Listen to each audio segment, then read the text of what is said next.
Hi friends, welcome to my channel little sister vlogs. ఈరోజు మన ఛానల్లో దొండకాయ ఫ్రై రెసిపీ అనేది ఎలా తయారు చేయాలో చూద్దామండి. ఈ ఫ్రై అనేది పప్పుచారు, సాంబార్ వీటిలో నంచుకునేదానికి చాలా బాగుంటుందండి. అలానే విడిగా రైస్లో కలుపుకొని తినేదానికి కూడా బాగుంటుందండి. ఈ రెసిపీ అనేది ఎలా తయారు చేయాలో ఇప్పుడు చూద్దామండి.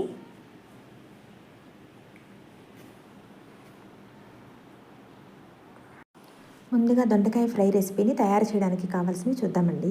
ఒక 1/2 కేజీ దొండకాయలు తీసుకొని ఈ విధంగా సన్నగా పొడవుగా కట్ చేసి పక్కన పెట్టుకున్నానండి.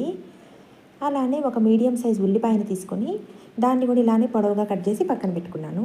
అలానే ఆవాలు, జీలకర్ర, పచ్చెనగపప్పు, మినప్పప్పు, 3-4 పచ్చిమిర్చిని ఈ విధంగా చీలికలుగా కట్ చేసి పక్కన పెట్టుకున్నాను. సాయిపప్పు, వెల్లుల్లి అండి. వెల్లుల్లిని నేను ఒక 10 వెల్లుల్లి తీసుకున్నానండి. వీటిలో 5 వెల్లుల్లిని పోపుకి యూజ్ చేస్తాను. మిగతా 5 వెల్లుల్లిని పొడి చేసి పెట్టుకుంటానండి. సాయిపప్పుని వెల్లుల్లిని కలిపి ఈ ఫ్రైకి పొడి తయారు చేసి పక్కన పెట్టుకుంటాను. ముందుగా మనం పక్కన పెట్టుకున్న వెల్లుల్లిని పోపు కోసం కచ్చా పచ్చాగా నలగొట్టి పక్కన పెట్టుకోవాలండి.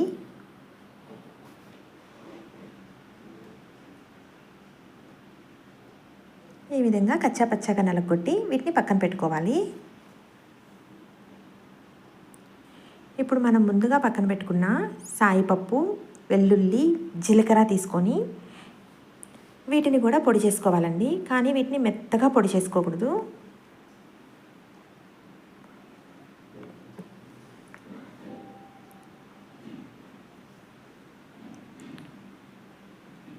వీటిని కూడా కొంచెం పలుకులుగా పొడి చేసుకొని పక్కన పెట్టుకోవాలండి. ఈ విధంగా ఈ పొడిని పలుకులుగా పొడి చేసుకోవడం వలన ఆ పప్పులు అనేవి నోటికి తగులుతూ ఫ్రై అనేది చాలా బాగుంటుందండి. ముందుగా స్టవ్ పై ప్యాన్ పెట్టుకొని ప్యాన్ హీట్ ఎక్కిన తర్వాత డీప్ ఫ్రైకి సరిపడా ఆయిల్ వేసుకోవాలండి. నేనైతే ఈ ఫ్రైని డీప్ ఫ్రై చేస్తున్నాను. ఆయిల్ హీట్ ఎక్కిన తర్వాత మనం ముందుగా పక్కన పెట్టుకున్న దొండకాయలు వేసుకోవాలండి. దొండకాయలు అనేది కొద్ది కొద్దిగా వేసుకుంటూ డీప్ ఫ్రై చేసుకోవాలి.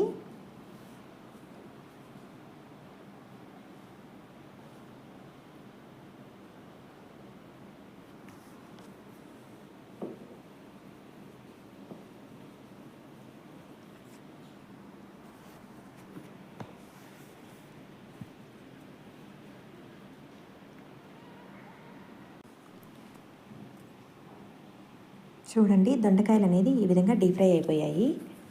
దొండకాయలు అనేది ఈ విధంగా డీప్ ఫ్రై అయిపోయిన తర్వాత వీటిని వేరే బౌల్లోకి తీసుకొని పక్కన పెట్టుకోవాలండి.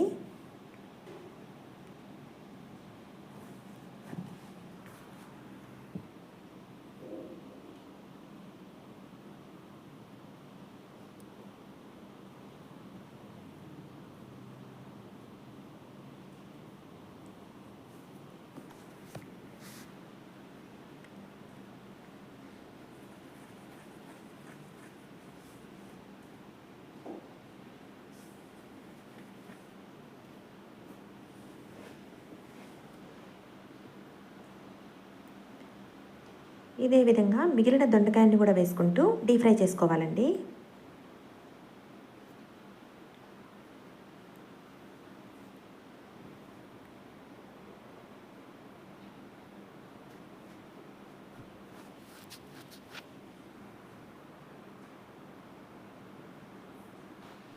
దొండకాయ ముక్కలన్నింటినీ ఈ విధంగా డీప్ ఫ్రై చేసి పక్కన పెట్టుకోవాలి.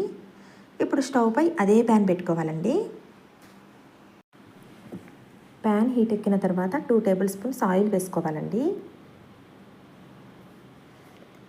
దొండకాయ అనేది ముందుగానే ఆయిల్లో డీప్ ఫ్రై అయిపోయింది కాబట్టి ఆయిల్ అనేది ఎక్కువ పట్టదండి. కాకపోతే పోపు వేగేదానికి ఆయిల్ వేసుకోవాలి. ఇప్పుడు మనం ముందుగా పక్కన పెట్టుకున్న ఆవాలు, జీలకర్ర వేసుకోవాలండి.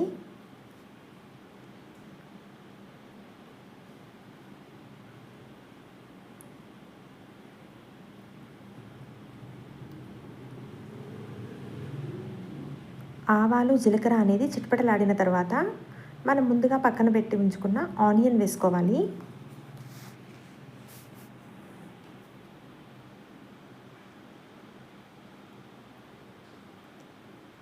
అలానే పచ్చిమిర్చి కూడా వేసుకోవాలండి. పచ్చెనగపప్పు, మినప్పప్పు కూడా వేసేసుకోవాలి.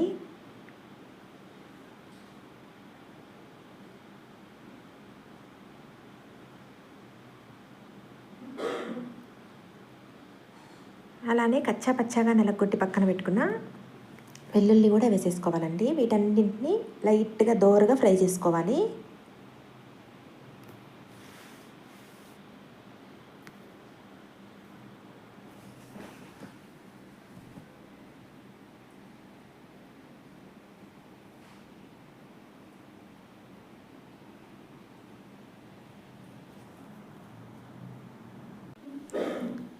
చూడండి, పోపు అనేది ఈ విధంగా వేగిపోయిన తర్వాత మనం ముందుగా డీప్ ఫ్రై చేసి పక్కన పెట్టుకున్న దొండకాయ ముక్కల్ని వేసుకోవాలండి.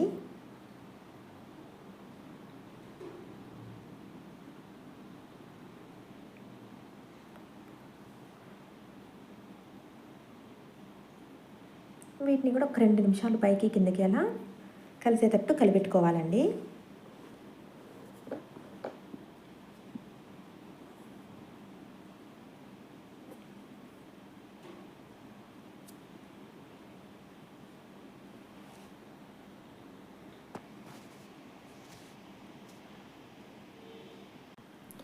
అలానే ఈ దొండకాయ ముక్కల్లో రుచికి సరిపడా ఉప్పు,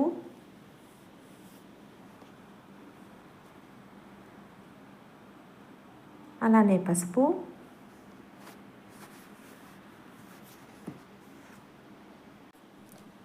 అలానే కారం వేసుకొని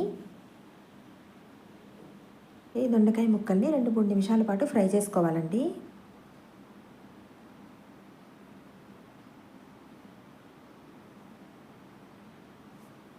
దొండకాయ ముక్కల్ని ఈ విధంగా కాసేపు ఫ్రై చేసుకోవడం వలన ఉప్పు కారం అనేది ముక్కలకి బాగా పడుతుందండి.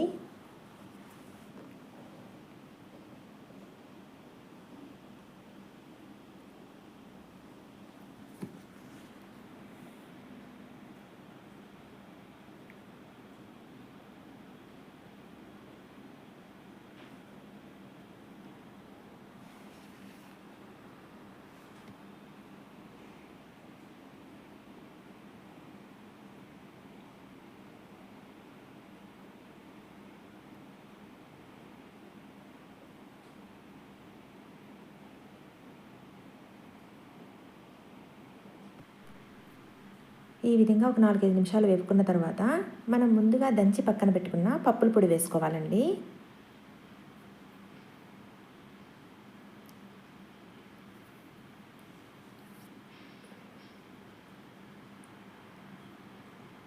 పప్పుల పొడి వేసుకున్న తర్వాత కూడా ఒక 2-3 నిమిషాలు ఇలా ఫ్రై చేసుకోవాలి.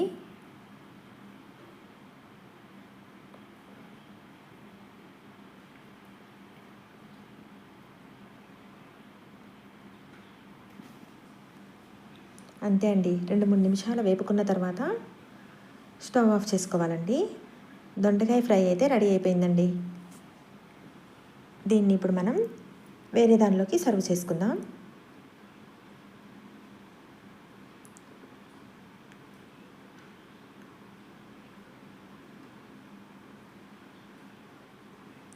ఈ ఫ్రైని మీరు కూడా ఈ విధంగా ఒక్కసారి ట్రై చేయండి.